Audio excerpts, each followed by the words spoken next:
بسم اللہ الرحمن الرحیم۔ السلام علیکم، میں ہوں سومیہ وسیم۔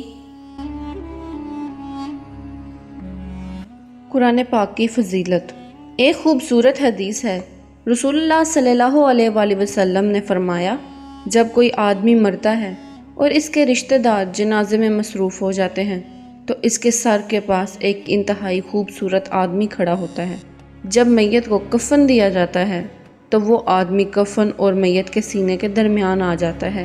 جب تدفین کے بعد لوگ گھر لوٹتے ہیں تو دو فرشتے یعنی منکر اور نکیر، جو دو خاص فرشتوں کے نام ہیں، قبر میں آتے ہیں اور اس خوبصورت آدمی کو مردہ آدمی سے الگ کرنے کی کوشش کرتے ہیں تاکہ وہ اس قابل ہو سکے مردہ آدمی سے اس کے ایمان کے بارے میں رازداری میں پوچھ گچھ کریں۔ لیکن خوبصورت آدمی کہے گا، وہ میرا ساتھی ہے، وہ میرا دوست ہے، میں اسے اکیلا نہیں چھوڑوں گا۔ اگر آپ کو تفتیش کے لیے مقرر کیا گیا ہے تو آپ اپنا کام کریں، میں اس وقت تک نہیں جاؤں گا جب تک میں اسے جنت میں داخل نہ کر دوں۔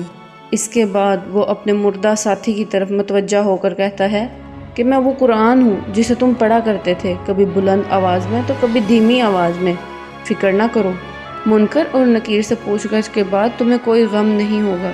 جب پوچھ گچھ ختم ہوتی ہے تو وہ خوبصورت آدمی المعالی جنت کے فرشتے سے اس کے لیے مشک سے بھرا ہوا ریشمی بستر ترتیب دیتا ہے۔